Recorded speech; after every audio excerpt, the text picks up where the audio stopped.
So that's pretty much it for today. The reason why I'm speaking in English is because we have a very special guest. He's very rare in Europe. He's the proof that data can be used everywhere. And spatially speaking, he was the one in the middle of something which is extraordinary in terms of history. He participated to make data help a candidate wins the election. This candidate was Barack Obama. It was in 2012. And this year, I'm very, very happy to introduce you to Michael Slaby.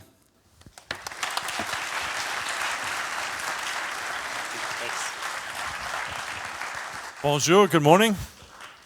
It's wonderful to be here. Thanks, Jeremy, for inviting me to join. Today's Thanksgiving in the United States, and I'm grateful to be able to be here and share this day with you.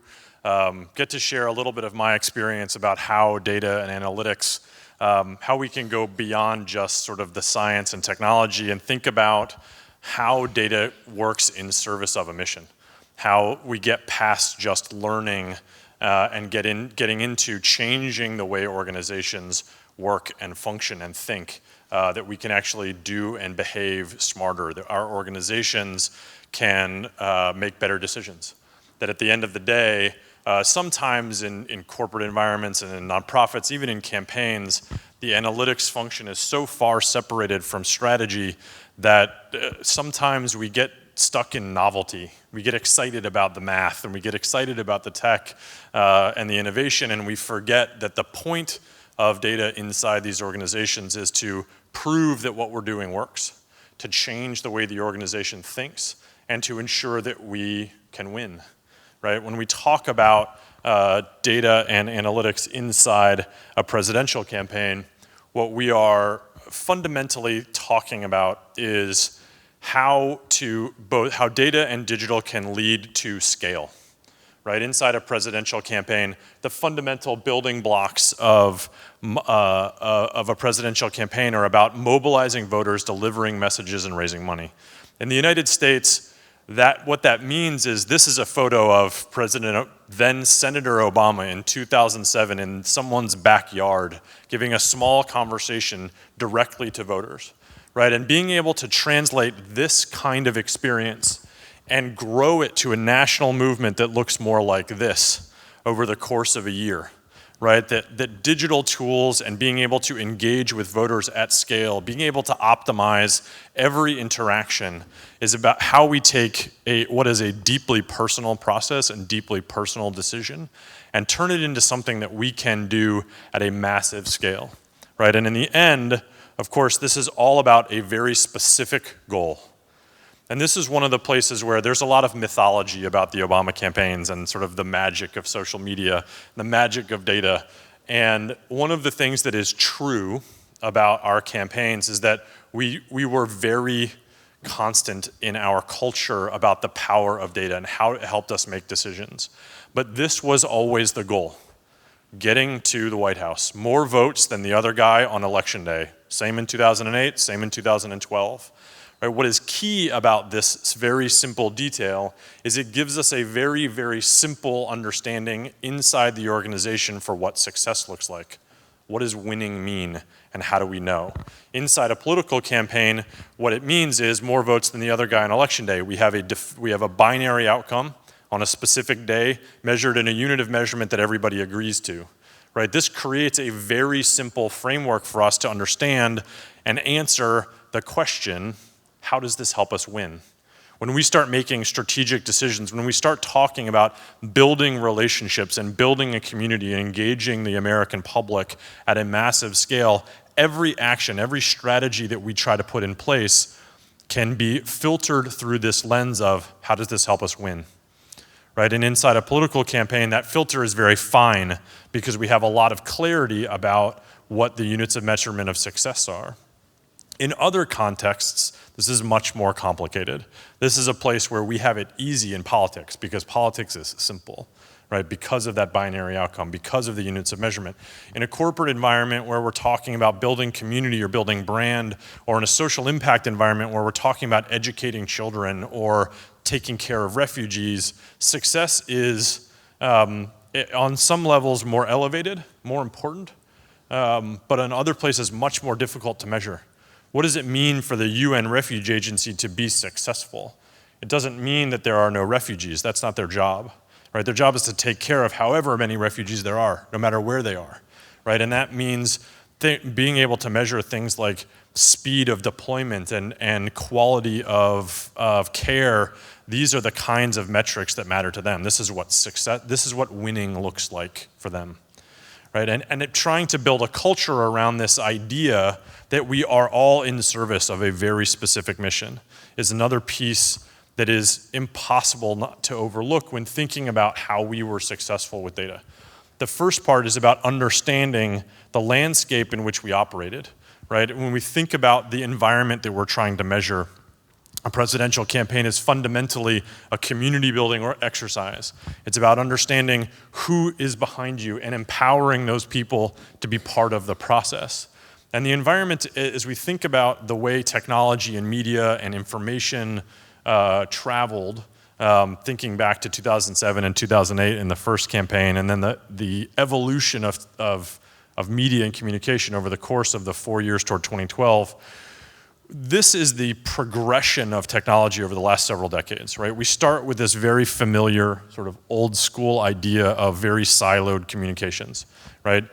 This is where publishers leverage a media company in order to reach an audience. It's very one-directional, it's very broadcast-oriented, and it's very segmented, right? The things that we put into each channel tend to stay put. Things are predictable, everybody's role is very obvious. There's nice and controllable things about this environment. Politicians love this environment, right? The challenge is that over the course of the last several decades, each of these big silos has been shattered, disrupted, and changed fundamentally and permanently by some major technology evolution. The paid media landscape has been fundamentally altered by cable television, satellite television, mobile networks, right? The proliferation of spaces for people to consume information and for us to be able to buy access to those audiences has proliferated into what feels sometimes like infinite segmentation. The earned media landscape, the press, right, and the media has been changed fundamentally by the rise of the blogosphere, by the change of the entire definition of what journalism even means. We have whole new industries, whole new business models around the creation of paid media and press that are forcing us to really rethink the credibility and authority that comes with news media. What does it mean to be a journalist? Again, we have this incredible proliferation of content and opinion and some very important questions to ask, probably maybe not today, about what is a journalist, right? What is earned media now? And the owned media landscape has gotten vastly more interesting. If you go further back in time, the owned media circle is tiny. Our ability to tell our own story was very, very limited at the beginning of sort of the mass media days in the 40s and 50s. As we think about the rise of desktop publishing, the rise of the web, the rise of early days of social media, our ability to tell our own story has become vastly expanded, right? And this creates huge opportunities for us to speak directly to the people that we're trying to reach, right? We end up in a world where people talk a lot about fragmentation. It's this middle column. The reality of where we are now is that all of these fragments have been knit back together by the rise and ubiquity of social media into something that looks much more like a graph. Right? We are very comfortable thinking about social media in the context of a network or in the language of graph theory. Right? But the reality is that all communications functions by those rules. Right? We are all nodes in a graph connected by edges. It's an environment where it's easy for me to talk in the math language. And the reality is that the paid media edges, some of these edges are one directional, some of them are bidirectional, some of them are weighted, and some of them are indirect. Right? Our ability to connect from who we are to the community that we're trying to reach may best be done through someone else, right? But it creates this incredible environment of opportunity for how we want to reach and inspire people to be part of our movement, to be part of our mission. This is the environment that we're trying to measure. It is much more complicated. It is much more multivariant. The attribution is much more complicated, right? The direct attribution of cause and effect has gotten very, very difficult to measure. But that doesn't mean that there aren't huge opportunities here for how we think about building a ladder of engagement. And that is really fundamentally the two things to think about this world, is that connectedness is more important than fragmentation, that people are more connected to more content, that we can tell stories at a much greater scale and pace and velocity than we could ever have maintained in the past. And this changes how we have to think about a community that we are engaging and empowering and participating with versus an audience that we are speaking to. Right? This isn't just an environment where you just tell people things. This is an environment where you need to draw people into your way of thinking. You need to build a community from the bottom up, starting with awareness and understanding, leading to affiliation, and then through activation to advocacy. This is the foundation of a ladder of engagement. Building a community from the ground up where we are drawing interest and desire into our organization. And at each step of this ladder, there's an opportunity for conversion. And this is where buy-in and cultural understanding inside the organization starts to matter a lot, right? The idea that what we are about fundamentally is building community, and that at every step of the way, at every step in that relationship that we're building with the voters that we engage, there's an opportunity for optimization. There's an opportunity to think about what is the best way to convince you to become part of this organization. What's the best edge to use? Is that social? Is that digital? Is it press? Is it paid media? Are you maybe still on the fence? Do you need to be persuaded? Right? At each point in your relationship with an organization, there's an opportunity for optimization. And that optimization algorithm can get as complicated as we want. We have to be careful about making it more complicated than it needs to be, and more complicated than we're capable of sustaining, right? But we can become, this graph creates opportunities for solving the optimum way to move people up this ladder of engagement. How can we create and build an active, empowered, engaged, excited, inspired community that is ready to drive the mission forward of the organization?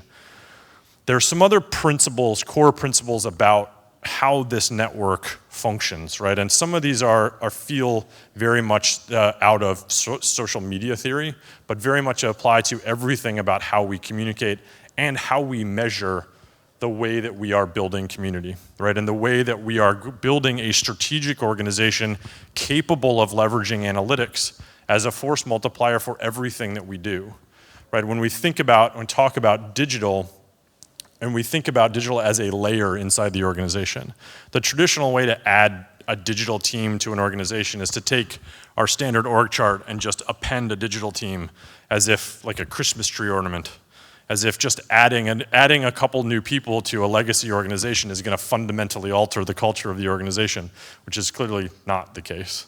Right? This is a recipe for disaster. You're stranding these people without the ability to influence the rest of the organization. In a political campaign, we have to do three things: deliver messages, mobilize voters, and raise money. When we start adding data and we start adding digital teams, we don't have more goals. We don't have money, message, mobilization, and Twitter. We don't have money, message, mobilization, and better analytics. The analytics and the digital things are in service of reaching more people, convincing more voters, raising more dollars, empowering more volunteers. Because what we know is that a more active community communicating more effectively with more voters will lead to more votes. We have proven the relationship over time. The other sort of unfair advantage of the political environment is that we have an election every 2 years. So we get to try stuff over and over and over again in these highly structured experimental environments where we can run real RCTs. We can run real experiments to see what is changing voter behavior and then apply that to the future. This is another example of that repetition we often don't get in other contexts. It's why we have this incredible opportunity to learn and optimize inside politics. But so as we're building this organization that has digital and data as a layer of empowerment of all the things that we need to excel, there's a couple of principles to keep in mind about the environment in which we are engaging people. The first is that all content is about storytelling. In this big network of networks, this sort of messy, sort of reconnected network of fragments, empty rooms are boring. right? If you're going to start new relationships and start using a new edge, start using a new network like Facebook or Twitter, you have to maintain that conversation, and you need to be prepared that many of these edges are bidirectional. You need to be prepared to listen as much as talk. This is something that a lot of organizations are really, really bad at. It is not an easy thing as an organization to increase your willingness to listen to the public, to participate in a conversation that you did not start. Right? In politics, we refer a lot to things like message control. This is a myth. It is not a real thing. Message control is usually about denial, right? And ignoring conversations that are happening that you didn't plan on is not a strategy. Playing ostrich with things that matter to the people that you're trying to engage is not a way to inspire anyone. Right, and it's extremely important for us to pay attention to things that matter to the people we're trying to engage. One of the fundamental differences about that messy network of networks that I showed is it doesn't have a center. We are no longer the center of the universe. Right? We are just part of the graph with everyone else, and the people that we're trying to engage have their own cares and concerns, and we need to inspire them to be part of us. Right? Talking about ourselves ad nauseum, only about the things that matter to us, is not inspiring. You're like the most boring person at the cocktail party. Right? So we have to be careful and aware of the things that will lead to the behaviors that we want. Right? So how we tell stories matters a lot. Another key here around data and the power of analytics is that people are both left-brained and right-brained. Right? We have a tendency in the social impact world to obsessively talk about impact reports and impact analytics and the data around how many people we're serving, how many kids are enrolled in our programs, how well our grades progressing. All of those facts are really important. They are essential to us understanding whether the things that we are doing are leading to the outcomes that matter, right? And that those outcomes are leading to the impact that we want, to the world that we're trying to create. Right? But when we're trying to inspire people to be part of the mission, data has a tendency to convince, and emotion has the capacity to inspire. We have to tell both kinds of stories so that we treat people as the complete humans that they are. What social media does to this landscape is it makes everything move faster than we want to. We can't slow it down even if we want to. Right? That this world is massively opportunistic. That there are conversations happening all the time, started by us and by others, that we have opportunities to engage and participate in. Two things that are key about this. One, that we have to listen to hear these opportunities happen. And two, that they happen fast. What this means is that they will happen again. We don't have to take every opportunity that comes our way. We don't have to react to every piece of content that happens in the world at every moment. Now, we have to be thoughtful about which pitches we swing at and which ones we don't. We have to be careful and thoughtful about what creates real opportunity for us. And this is where starting to measure conversation and the data around content starts to help us inform what is truly an opportunity, right? Taking some of the gut instinct out of communications and starting to rely on past behavior about types of conversations, the subjects, the content, the emotion that people are truly responding to, rather than just putting our finger in the air and guessing, right? There's a lot, even in American politics, even in the Obama campaigns, there is a lot of conventional wisdom about the power of communication, right? There's a lot of, well, I just know this resonates with people because I see it every day, right? That's not a real argument. That's not a data-driven way to think, right? And so trying to mesh some of those instincts about what works with data about what people are really responding to is how we get smarter about the reality of what actually is an opportunity and what is not. The other part of this reality is that the world is vastly more mobile than it's ever been, right? We see this data constantly, right? That 50-60% of all web content is consumed on a mobile device. Right? By the time we got to the end of the 2012 campaign, something like 65% of all of the traffic to BarackObama.com was coming from a mobile phone or a tablet. And it varies from population to population, it varies from country to country, but that is a progression, a sort of another movement that isn't slowing down. right? And so we have to think about what that means for the way people are consuming information and for what we're asking them to do. If fundamentally the process of engagement is the delivering of a message that is intended to inspire action, what does the fact that you're consuming that content in a different place mean about what we ask you to do? Right? This introduces another variable into our thinking about what it is that we're trying to inspire. What does it mean that you might not be at home? What does it mean that you might not be in your home country? Right? So for an organization that on Thanksgiving is trying to run some kind of engagement program, digital engagement program, and they're going to send me a notification on my phone about that organization for that day. Maybe there's a food drive going on in Chicago. Well, I'm not in Chicago. Don't ask me to go to the food drive in Chicago, right? It's just, you're just missing an opportunity. I clearly can't take it, right? The phone is aware of where I am. Ask me to do something else. Ask me to send a tweet to, or a note to all my friends who are in Chicago about the voter drive that's happening in Chicago, right? It introduces new opportunities for ways to participate at a greater scale than we might have ever had, right? But it also makes it, we have to be careful about assuming what local means, right? Local doesn't necessarily mean the thing that I care about most. There's an old saying in American politics that all politics is local, right? And what that meant, this comes from the 1980s, Tip O'Neill, who was the old Speaker of the House. What that meant was that the things that people care about are the things closest to them. And local used to be a good analog for that. What is true now, what that sentence really should have been is that all politics is personal.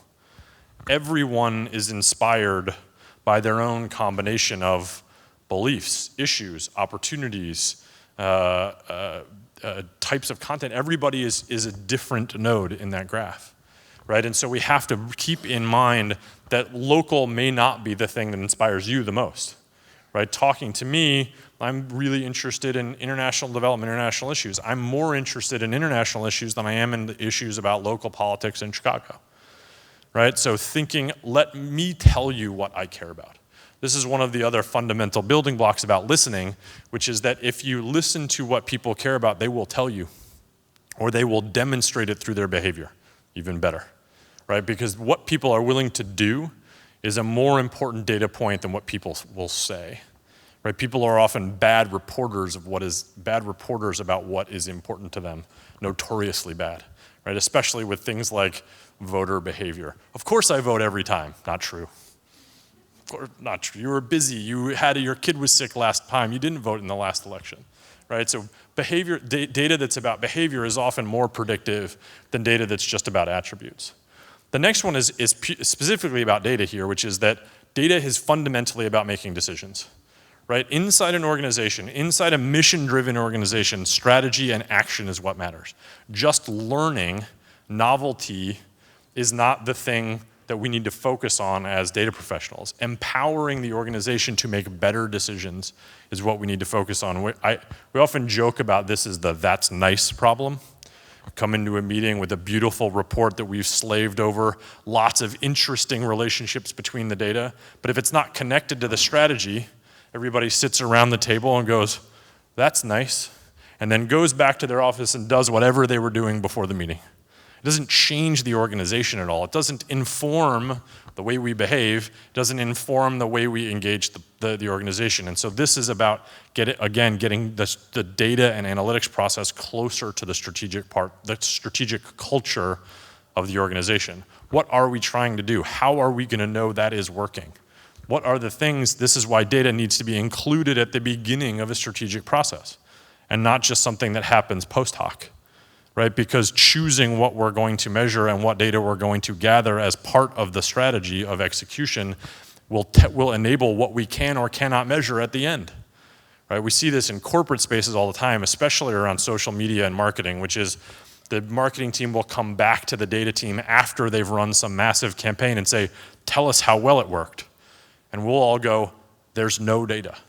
You have measured almost nothing," because it wasn't part of the process of defining where we were trying to go. What were you trying to achieve with this campaign, right? What we end up measuring are outputs, right? Because all we can see is how many mentions there were of something, right? Because we weren't paying attention to focusing on things like conversion and things like behavior, that all we can see are the outputs of work, right? And inputs and outputs are the necessary precursors to outcomes and impact, but outcomes and impact are the things that we care about.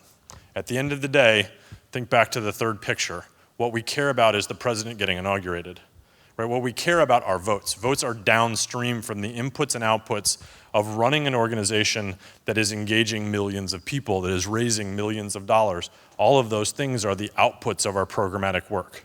The outcomes lead to voting behavior, and the impact is the president still in office, right? And that structure of inputs to outputs to outcomes to impact is something that that chain is something we can keep in mind in all kinds of contexts. I talked about how simple, sometimes overly simple, politics can be. An election is a simple thing analytically, right? It's much simpler than the problems we try to solve every day, right? But these are the kinds of inputs and outputs that we focus on as we're starting to build an active community, right? But they lead to the number that we care about most, 332 electoral votes, right? And what the real power, people talk a lot about the Obama campaigns and the power of data and whether that won the election or not. I get that question a lot. Did data win the election? No.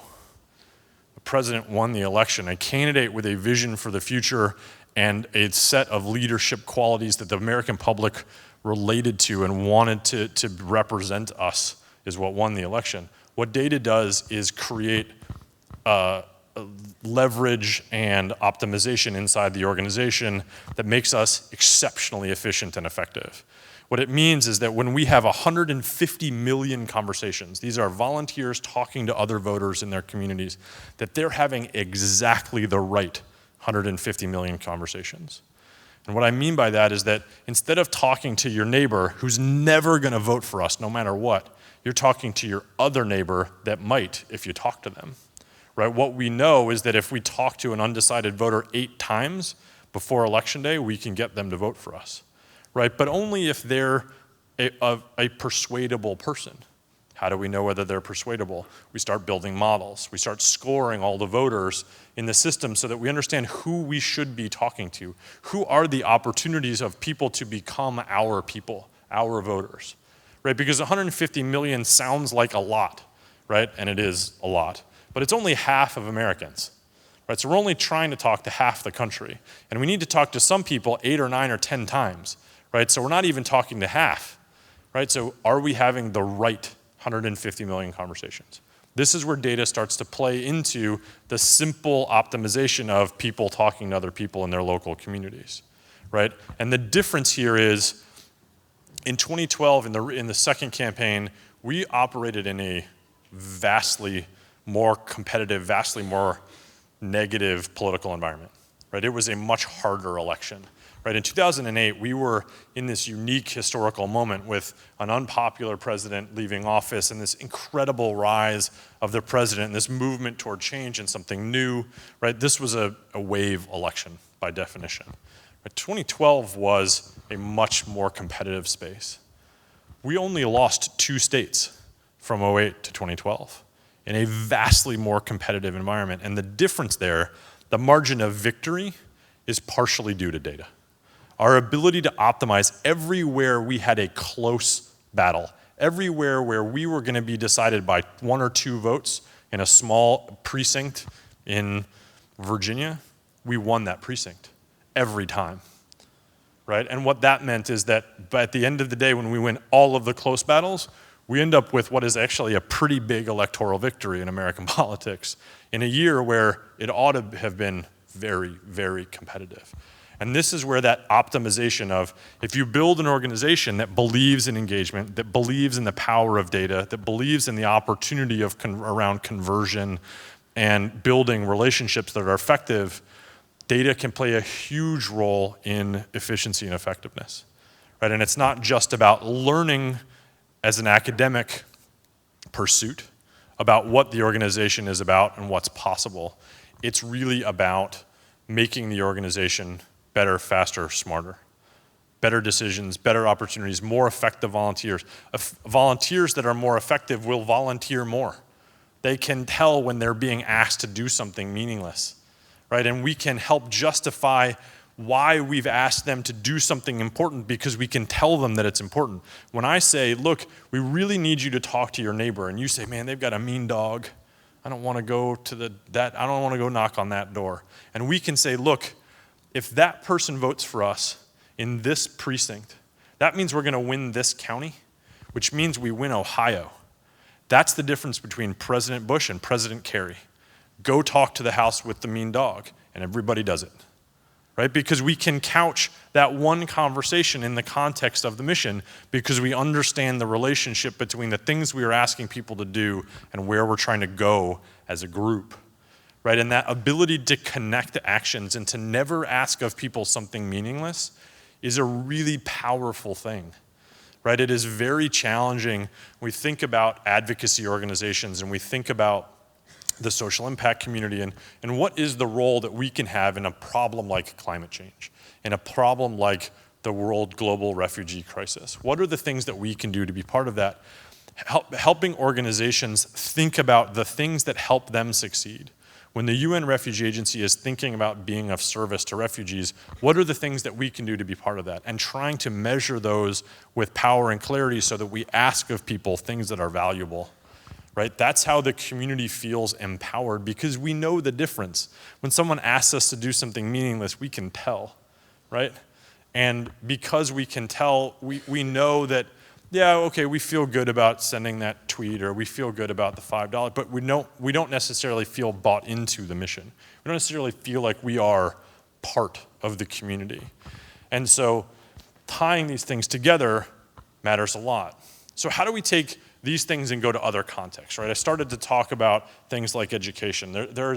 Education is always a really interesting sort of space to talk about data because there's so much data, right? We know how many kids are going to school. We know what they're being taught. We test them constantly, right? There's data all over the place, right? The challenge is what's the right data, right? What are the things in education that lead to real outcomes of healthier, happier, more productive kids, students, young people with more opportunity, right? And this is where education starts to link into building opportunity in an economy, right? That education is a precursor, but not necessarily predictor of future outcomes for people if there's no opportunity to grow into. And that these issues are all interrelated, right? This is the other place where this messy network of network starts to become a challenge. Right, is that all of the issues that we're working on here are all related to each other. When we talk about things like poverty alleviation, that's usually poverty alleviation comes downstream of solving a bunch of other problems, right? Water and sanitation, access to food, basic security, empowering women. These kinds of things lead to communities that arise out of poverty, right? It's very unusual. It's not that often that you will, with something like poverty, you will work on poverty.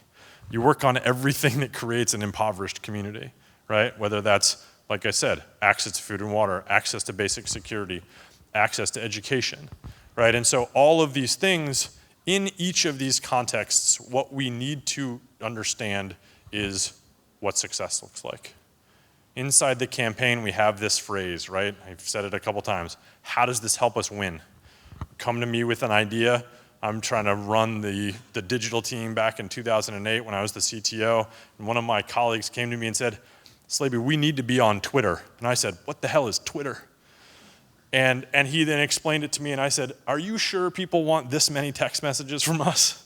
Because back then in 2007, there was no web interface for Twitter. It was all SMS. And I was super skeptical, but Scott made a point about how many times we could reach and connect directly with the people that matter to us, and that was going to lead to more productive volunteers. And I said, okay, that sounds like more votes, let's try it. Oh, also it's free, sure, okay. And I'm really glad I trusted Scott. Scott Goodstein was our head of social media back then. And there's also a lesson here in hiring people that are smarter than you. But it is key that he was able to couch that in a, how does this help us win? Right? So in all of these other contexts, we need to understand what winning means, right? Because if what we can do as data professionals is help measure and understand the efficiency and effectiveness of the organization. Efficiency and effectiveness are relative measures, right? They are not, there isn't an absolute for those things. They're dependent on where we're going. The mission is what matters in a mission-driven organization. So we have to be careful that we know what the mission is, and that we know what the mission is with enough clarity that we can answer this question. What does winning look like? And how do we know? Right? It is often not that complicated, but it is often very hard. Right? And maintaining a culture that respects this question inside an organization is how data becomes part of everything that we do, and not just something that happens on the edge. Right? The rise of big data and the rise of the technologies that we have all become accustomed to and part of, right? The community that makes up this community, right? What makes us powerful inside organizations is that the organizations become more powerful because we help them do the things they need to do to succeed. But most organizations struggle to answer this question with a lot of clarity and specificity. We can often answer it at a very high altitude, right? And in politics, I said again, is a good example of a place where the high altitude of we want to win the election is easily quantified in votes. The high altitude of we want more kids to be more educated and healthier in Nicaragua, much more difficult to measure. Right? Much more, we're going to have a lot of debates about what are the right indicators of success in that.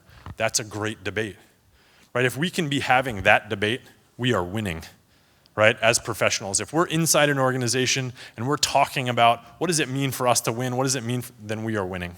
Right? That's the debate we want to be having, because that leads downstream to other things like what should we measure? What do we need to count? What do we need to keep track of?